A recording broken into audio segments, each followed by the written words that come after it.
Em nome do Pai, do Filho, do Espírito Santo. Amém. Reflexão do dia 18 de janeiro de 2024, segunda semana do Tempo Comum, quinta-feira, cor litúrgica verde.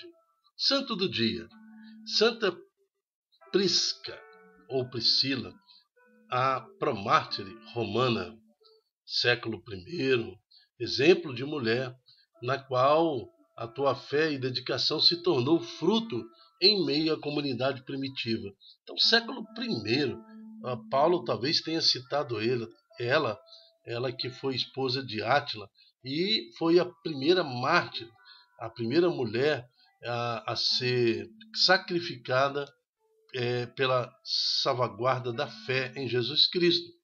Conceda-nos uma fé inabalável como a tua e um amor ardente ao nosso Senhor Jesus Cristo, como esse amor que tu nos deste como exemplo. Santa Priscila, ou Prisca, promártir romana, rogai por nós. Primeira leitura está em 1 Samuel, de capítulo 18, de 6 a 7.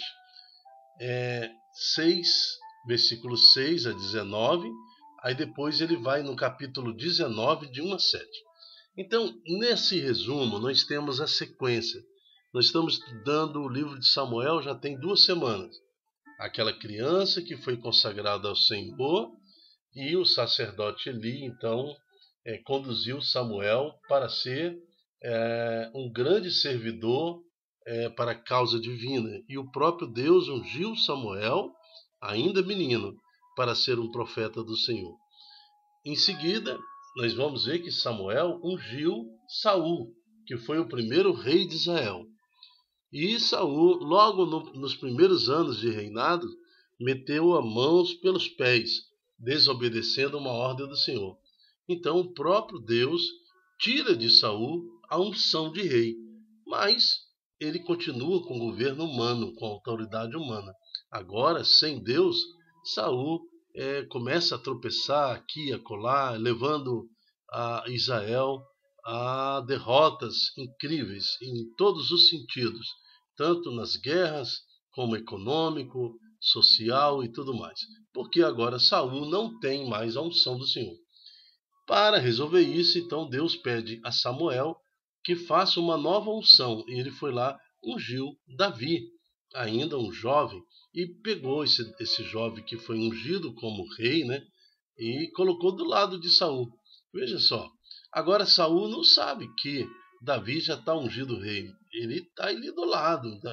Davi está trabalhando, tocando harpa para o rei, mas se preparando para ser o futuro rei.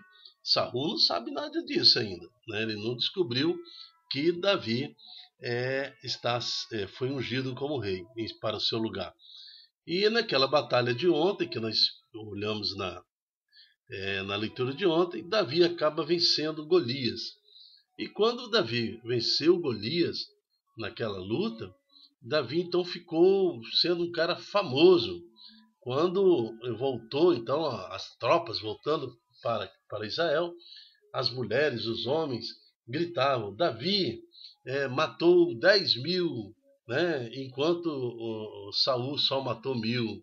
Então, e ficaram fazendo cânticos e ficaram louvando a vida de Davi, agradecidos pela libertação. E Saul ficou fora de si e falou a Jonatas, seu filho, e a todos os servos sobre a intenção de matar Davi. Eu vou matar esse cara. Quer ver? O ciúme pode destruir o amor, pode destruir uma nação, pode destruir uma igreja. Então, às vezes, para a governança de uma igreja, de uma família, quando tem também o ciúme, isso destrói tudo, acaba com tudo. Assim é o grande exemplo dessa primeira leitura de hoje. E nós vamos ver então a intercessão de Jonatas, filho de Saul. Falou: calma, pai, não vai matar esse rapaz, porque ele foi ungido do Senhor, ele foi ali, ele matou o estrangeiro, ele evitou o derramamento de sangue. Então, Jonatas falou bem de Davi a Saul. E o pai acabou amolecendo o coração, né? E falou: não vou matar mais Davi, não. Então Jonatas chamou Davi e contou-lhe tudo isso. Levou em seguida a Saul para que ele retomasse seu lugar como antes, ou seja, auxiliando ali o rei, né? Estando do lado do rei para aprender, né? Futuramente como governar uma nação. Palavra do Senhor, graças a Deus. Nós estamos diante da realidade. A santa de hoje, Santa Prisca, ela também estava ali com a primeira comunidade em Roma cristã, né? Ela serviu a casa dela, ela abriu a casa dela. Então, na governança dessa igreja também, existia uma opção de ciúmes aqui e acolá, vaidades que teriam que ser renunciadas, pois estava surgindo a primeira igreja em Roma. Dessa decisão desta mulher e deste homem, surge a igreja como nós estamos vendo de hoje, até os dias de hoje. E até os dias de hoje, nós estamos vendo o perigo do ciúme, o perigo da vaidade, o perigo da disputa da governança de uma entidade, né? Principalmente essa entidade chamada igreja. Tudo isso nos causa bastante assim, alerta, né? Então, às vezes, nós temos na paróquia, nós temos na nossa comunidade essa disputa de ciúme também, e que causa danos à comunidade.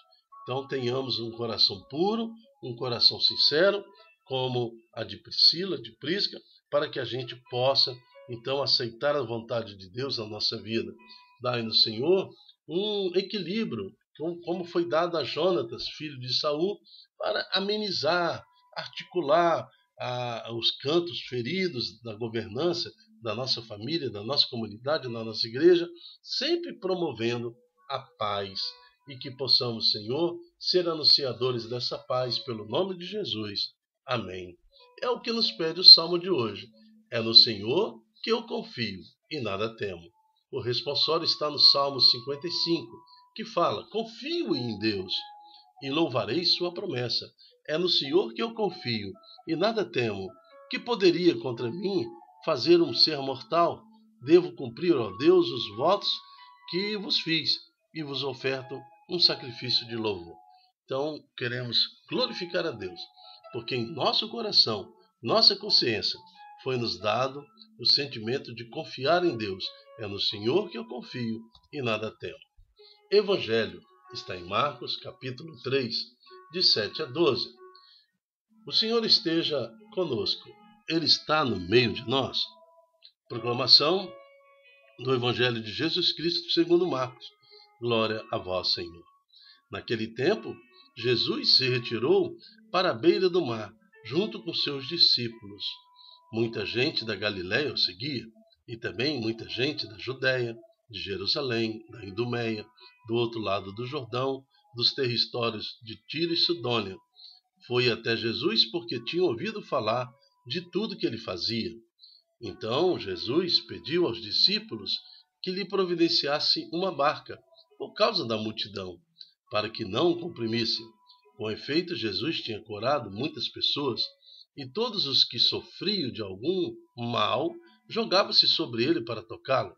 Vendo Jesus, os espíritos maus caíam a seus pés, gritando: Tu és o Filho de Deus. Mas Jesus ordenava severamente para que não dizerem nada quem ele era. Palavra da salvação. Glória a vós, Senhor. Então aqui, Jesus ordenava severamente aos espíritos maus para não dizerem quem ele era, para justamente não criar aí esse espírito de inveja nos sacerdotes, doutores da lei, nos magistrados, naquelas pessoas que eram responsáveis pela manutenção da fé e do templo da época. Haveria um tempo certo em que Jesus se deixaria ir ao sacrifício, então antecipar isso tudo por causa de inveja, se não seria prudente. Por isso que Jesus fala aqui que ordenava severamente que não, para não dizerem nada quem ele era. E quem Jesus era? O Filho de Deus, a promessa de Deus, o Deus encarnado, o Deus no nosso meio.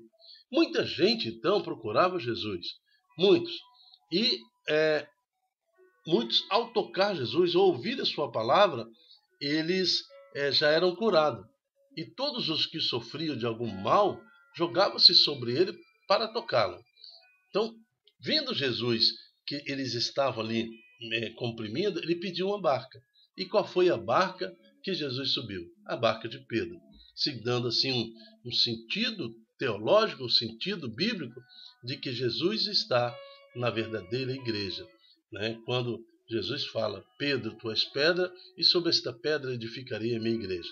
Então, várias barcas, mas Jesus sobe na barca pertencente a Pedro, para que de lá ele pudesse então anunciar a santa palavra. Então, nos dá um sentido firme, teológico, bíblico, de que Jesus está na sua verdadeira igreja. Isso não significa que a verdadeira igreja de Jesus não passe por perseguição, não passe por sofrimento, não passe pela angústia também, né? Como nós citamos, o ciúme também pode estar entre os apóstolos, estava lá no início. Lembra aqueles dois apóstolos que queriam um lugar à direita, outro lugar à esquerda de Jesus? Como gerou um ciúme sobre os demais? Veja que no meio dos apóstolos teve aquele que traiu Jesus, Judas. Então, nós não estamos diante de uma igreja perfeita porque ela é feita de homens, mas ela é perfeita no seu sentido espiritual porque é o próprio Cristo que, com sua palavra, edificou esta igreja. Por isso temos que louvar e bendizer ao Senhor e lutar a favor da igreja, edificando-a assim como nos ensinou Jonatas no livro de hoje, né? Sendo esse intermediador, acalmando a ira de Saul, seu pai, e promovendo ali a justiça sobre Davi. Assim devemos nos comportar, promovendo também a justiça na nossa família e na nossa Santa Igreja. Esses espíritos maus que eram repreendidos pelo Senhor, certamente eram pessoas que estavam lá e, ao se converter ao Senhor, então, eles estavam totalmente no mundo, mas quando olhou Jesus, se converteu no Senhor. Então, esse espírito mau se convertia ao Senhor, caiu sobre terra e voltava sendo uma nova pessoa. Então, aquelas sentimento de pecado, toda sujeira, toda mácula do pecado caía por terra diante da presença do Senhor, e quando a pessoa se levantava um novo homem, uma nova mulher. Por isso, queremos louvar ao Deus hoje, porque o Senhor se manifesta todos os dias na nossa vida.